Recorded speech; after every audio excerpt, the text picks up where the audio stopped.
Assalamualaikum warahmatullahi wabarakatuh. Perkenalkan, nama saya Aryan Zainal Mutakin. Nah, kali ini kita akan membahas tentang brake system.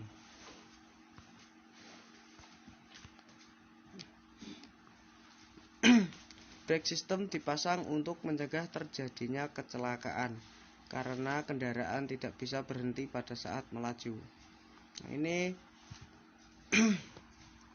untuk yang kedua, saat kendaraan bergerak meskipun sudah tidak terhubung lagi dengan transmisi, kendaraan masih tetap bergerak pada jarak tertentu sebelum terhenti dengan sendirinya karena adanya gaya inertia.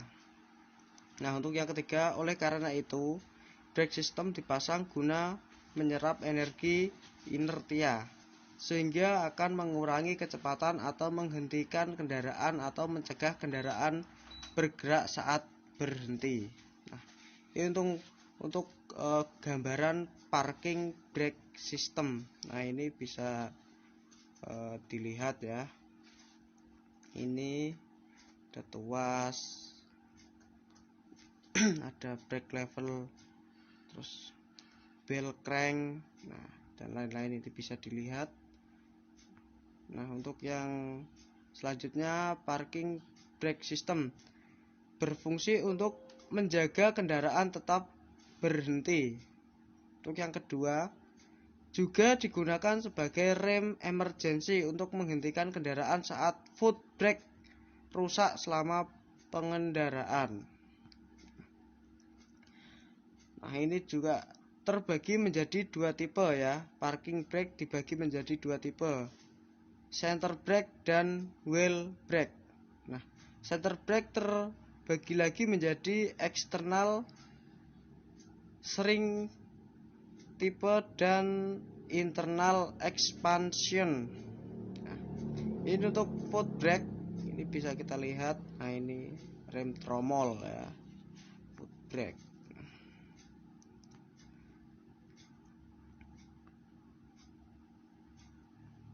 Nah, ini untuk foot brake sendiri, komponennya bisa dilihat, ada kampas, ada cam, ada pipa oli rem, pedal, dan lain ya. Nah, untuk foot brake dipakai untuk mengurangi atau menghentikan kendaraan yang sedang bergerak dengan menekan brake pedal menggunakan kaki. Pada drum brake dipasang pada setiap roda dan tekanan hidrolik dari master cylinder menekan shock ke drum untuk menghasilkan gaya pengereman. Nah, ini untuk hydraulic brake atau rem hidrolik, bisa kita lihat. Nah, ini gambar hydraulic brake atau rem hidrolik. Maaf, bentar. Nah, ini susunan hydraulic brake pedal, terus yang kedua master cylinder, ketiga brake oli, tiga wheel cylinder. Nah, ini operasi hydraulic brake. Master cylinder menghasilkan tekanan hidrolik ketika brake pedal ditekan, sehingga meneruskan tekanan dari pedal menjadi tekanan hidrolik minyak rem menggerakkan sepatu rem pada model rem tromol atau menekan pada piringan rem pada model rem piringan. Nah, ini kelebihan hydraulic brake, yaitu ada 3 gaya pengereman yang dihasilkan sama pada tiap roda, kehilangan gesekan sedikit karena pelumasannya menggunakan brake oli, sedikit tenaga pada pengoperasiannya karena menggunakan brake oli ya. Ini untuk kekurangannya, yaitu performa pengereman akan hilang karena rusaknya hidrolik sistem. Untuk yang B atau poin kedua, performa pengereman memburuk karena adanya udara pada oli. Nah, untuk yang ketiga, dapat terjadi vapor loop pada brake line. Nah, ini yang namanya air brake. Kita bisa lihat ini ada brake valve, relay valve, brake chamber, dan lain-lain ya. Ada kompresor ya. Ini rem angin. Untuk kelebihan airbag tidak terbatas dengan berat kendaraan ya. Untuk yang kedua, performa pengereman tidak menurun drastis walaupun adanya kebocoran udara. Yang ketiga, tidak terjadi vapor lock. Untuk yang keempat, pengereman pengontrol gaya pengereman dikontrol oleh langkah pedal. Nah, ini. Untuk kelebihan airbag selanjutnya adalah semakin besar tekanan udara, semakin besar pengereman yang dihasilkan. Dapat dipakai secara bersama dengan horn, air spring, dan lain-lain. Untuk yang selanjutnya, penyambungan pada trailer mudah dan memungkinkan pengontrolan jarak jauh. Nah, untuk kekurangan airbag sendiri adalah pengoperasian air kompresor menggunakan tenaga mesin. Nah, ini untuk mahal, kompleks. Nah, untuk alatnya mahal dan kompleks. Struktur utama airbag: air compression, air pressure regulator, dan unloader valve, air tank, dan safety valve, brake valve, quick relevant valve, relay valve, brake chamber, slug adjuster, low pressure indicator. Nah, untuk pengoperasiannya adalah ketika pedal ditekan, udara yang bertekanan akan aktif pada front brake chamber melalui quick relevant valve, tergantung pada langkah pedal. Pada saat yang bersamaan, udara yang bertekanan tersebut disuplai ke relay valve untuk mengaktifkan relay brake. Terus kemudian pushrod memutar cam melalui slang adjuster untuk menekan brake shoe ke drum sehingga terjadi pengereman. Nah, untuk selanjutnya ketika pedal dilepas, brake valve, quick relevant valve, relay valve aktif, mengeluarkan udara yang bertekanan di dalam brake chamber dengan cepat untuk membebaskan rem. Untuk yang servo brake dibagi menjadi dua tipe. Yang pertama adalah vacuum servo brake. Terus yang menggunakan perbedaan vakum, negatif pressure dari kerja energi dan tekanan udara luar untuk memperbesar gaya pengereman pada hydraulic brake. Untuk yang tipe yang kedua adalah air servo brake yang menggunakan perbedaan tekanan udara yang terkompresi dengan tekanan udara luar.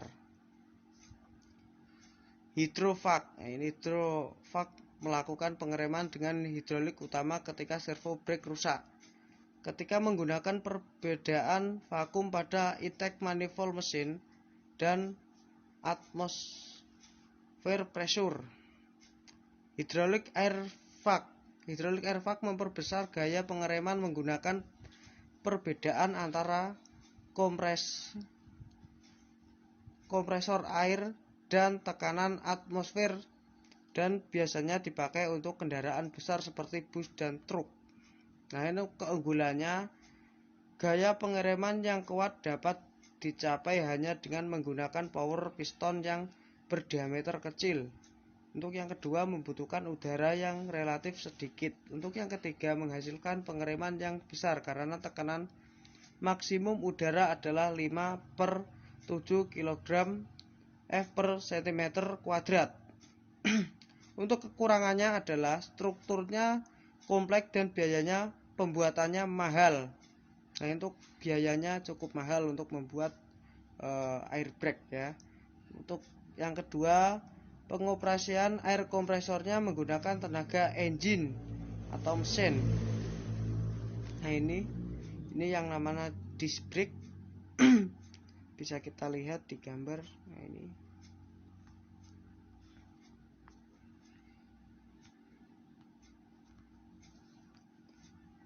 terus lanjut lagi. Nah, ini Ini yang gambarnya ada kaliper, ada piston, brake pad atau kampas rem, rotor, dan lain-lain. Nah, ini rem hidrolik dengan tipe disk menghasilkan gaya pengereman dengan menekan pad kuat-kuat ke setiap sisi disk yang berbentuk lingkaran yang mana ikut berputar dengan roda. Nah, untuk keunggulannya menghasilkan radiasi panas yang baik karena disk panas yang ditimbulkan diserap oleh udara.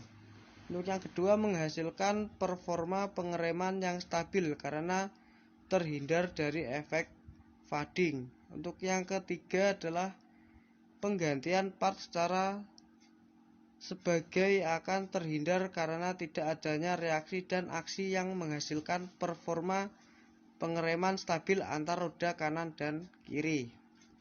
Nah, ini bisa dibaca menghasilkan performa pengereman yang stabil karena memburuk performa pengereman dengan pemakaian berulang-ulang. Nah, ini untuk yang selanjutnya, air dan lumpur dapat dengan mudah dihilangkan dari disk atau kampas. Untuk yang selanjutnya, langkah brake pedal jarang sekali berubah karena disk tidak mudah mengalami deformasi karena panas. Untuk yang selanjutnya, mudah dalam pemeriksaan dan perawatan. Nah, untuk kekurangan sejili membutuhkan tenaga yang kuat untuk menekan pad karena gesekannya hanya kecil ya. Terus selanjutnya dibutuhkan material yang kuat untuk membuat pad. Terus selanjutnya membutuhkan usaha yang kuat untuk menekan brake pad. Nah, untuk perawatannya cukup mahal. Nah, untuk ABS system ya, anti-lock brake system.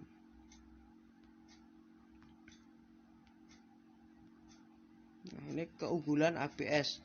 Mobil tetap stabil. Untuk yang kedua, proses penghentiannya lebih cepat ya. Jarak lebih dekat kecuali jalan tanah atau salju. Untuk yang ketiga, penguasaan kontrol kendaraan menjadi maksimal. Untuk yang keempat, jika roda depan terkunci, mobil tidak mungkin bisa dikendalikan. Untuk yang kelima, jika yang terkunci roda belakang akan tidak stabil dan dapat tergelincir satu sisi.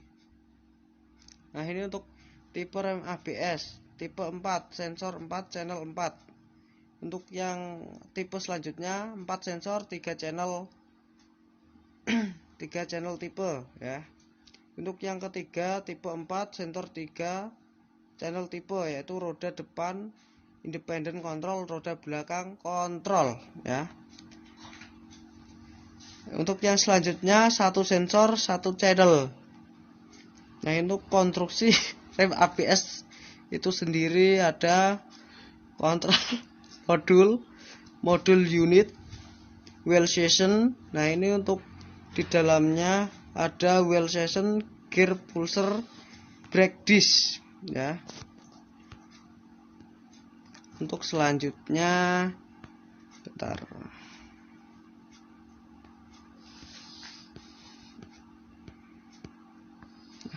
Sekian presentasi dari saya. Apabila ada kekurangan dan salah kata, saya mohon maaf. Saya akhiri. Wassalamualaikum warahmatullahi wabarakatuh.